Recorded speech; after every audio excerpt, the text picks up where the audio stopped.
So దీని గురించి sir మా ఫ్రెండ్తో మాట్లాడుతుంటే తను ఏమన్నాడు అంటే ఇదంతా ఎక్కడి నుంచి వస్తుందంటే politicians who run the government వాళ్ళే మాట్లాడుతున్నప్పుడు మనం ఎందుకు మాట్లాడకూడదు అన్న ప్రాస్పెక్ట్లో చాలా మంది ఇన్ఫ్లుయెన్స్ అవుతున్నారు అంటున్నారు. ఇన్ఫ్లుయెన్స్ అవుతారు. ఇప్పుడు పొలిటీషియన్స్ కూడా పర్పస్ కోసం చేస్తారు. ఇప్పుడు ఇదివరకు చట్టసభల్లో ఏదైనా ఒక మాట్లాడకూడని పదం మాట్లాడితే అన్పార్లమెంటరీ లాంగ్వేజ్ రికార్డులను తొలగిస్తున్నాం అనేవారు.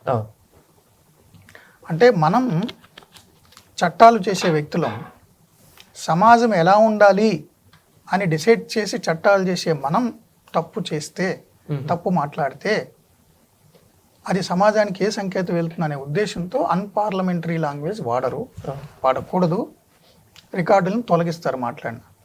ఇప్పుడంతా లైవ్లు వస్తున్నాయి. రికార్డులో రాసి తొలగించడం కాదు, లైవ్లో వెళ్ళిపోతుంది. ఆ లైవ్లో వెళ్ళేటప్పుడు మనోడు మోనార్క్ అవతల వాళ్ళని భలే చేశాడు రా అని ఒక డ్రామా కోసం, ఒక హీరోయిక్ ఇమేజ్ రావడం కోసం నువ్వు ఎదుటి వాళ్ళ భార్యల్ని చట్టసభలో బూతులు తిడుతున్నావు. ఎదుటి వారి పుట్టుకలు నువ్వు నిర్ణయిస్తున్నావు. నువ్వేదో DNA సర్టిఫికేట్ ఇచ్చినట్టు. దాన్ని చూసి అందరూ మావాడు గొప్ప అవతలోడు వేస్ట్, మావాడు గొప్ప అవతలోడు వేస్ట్ అనే. అంటే మనిషి తప్పు చేసాడు అనుకోండి శరత్ గారు, మనిషి ఆటవికంగా ఆలోచించాడు అనుకో, సమాజం అతను సరిదిద్దుతుంది. ఎంటైర్ సమాజం ఆటవికంగా ఆలోచించేలా తయారు చేస్తే ఏమవుతుంది ఆ సమాజం? ఫ్యూచర్లో ఆ సమాజం ఎన్ని సంవత్సరాలు వెనక్కి వెళ్ళిపోద్ది. కరెక్ట్. చదువుకున్న వాళ్ళు కూడా నిన్ను ఫాలో అవుతున్నారు కదా, ఇన్ఫ్లుయెన్స్ గురవుతున్నారు కదా. అలాంటి వాళ్ళని ఇన్ఫ్లుయెన్స్ చేయడానికి నువ్వు ఇలాంటి భాష మాట్లాడి చట్టసభల్లో మహిళల్ని తిట్టి వికటాట్టహాసాలు చేసి దాని ఆధారంగా మగతనాల గురించి మాట్లాడి ఎవరెవరికి పుట్టారనే స్థాయిలో మాట్లాడుకుంటే రాజకీయ నాయకులు ఖచ్చితంగా నీ కార్యకర్తలు ఫాలో అవుతారు, నీ మూకలు ఫాలో అవుతారు, దాని కౌంటర్గా వీళ్ళు ఫాలో అవుతారు. ఎక్కడికి వెళ్తుంది సమాజం? అదొక చైన్ సర్కిల్ లాగా ఫామ్ అయిపోతుంది ఖచ్చితంగా. సో ఊర్లో ఉన్నప్పుడు ఎవరైనా తప్పు చేస్తే గ్రామ పెద్దలు, పంచాయతీ సర్పంచ్ తిడతారు. స్కూల్లో ఉన్నప్పుడు ఎవరైనా పిల్లాడు తప్పుడు భాష మాట్లాడితే టీచర్ తిడతాడు. అసెంబ్లీలో మంత్రులు, ముఖ్యమంత్రులు, ఎమ్మెల్యేలు, ప్రతిపక్ష నాయకులు బూతులు తిడితే ఎవడేం చేస్తాడు? ఎక్కడికి వెళ్తుంది సమాజం? ఎగ్జాక్ట్లీ. సో సమాజం అనాగరికంగా మారితే చాలా ప్రమాదం. మనిషి అనాగరికంగా మాట్లాడితే కంట్రోల్ చేయడానికి సమాజం ఉంది. సమాజం మొత్తం అనాగరికంగా మారితే ఇలాగే తయారవుతుంది. ఇలాంటప్పుడే జర్నలిస్ట్ అనేవాడు రావాలి.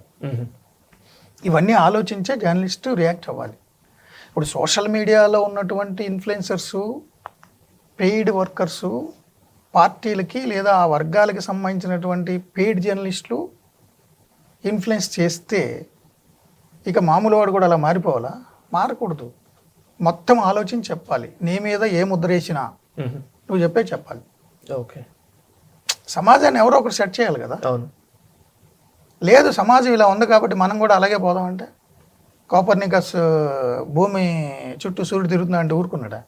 సూర్యుడు చుట్టూ భూమి తిరుగుతుందని చెప్పాడు సూర్య సిద్ధాంతం.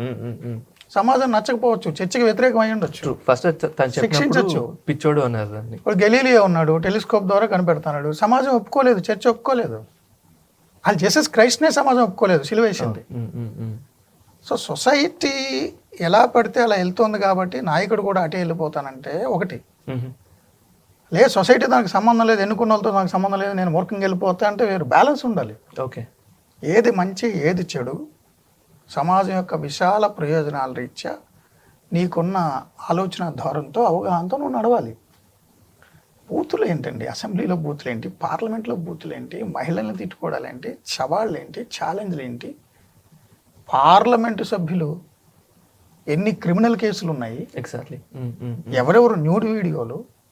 నేను నిన్ను ఎన్నుకుంటున్నానా? నాకు ఇంకో ఆప్షన్ ఉందా అంటే అతను కూడా అలాంటివాడేనా? సో వీళ్ళని ఇన్ఫ్లుయెన్స్ చేయడం కోసం మీరు కులాలు తీస్తారు, మతాలు తీస్తారు, వర్గాలు తీస్తారు, అవతల వాళ్ళ మీద ఆరోపణలు చేస్తారు, బూతులు తిట్టిస్తారు. మోకరే అయిపోట్లా.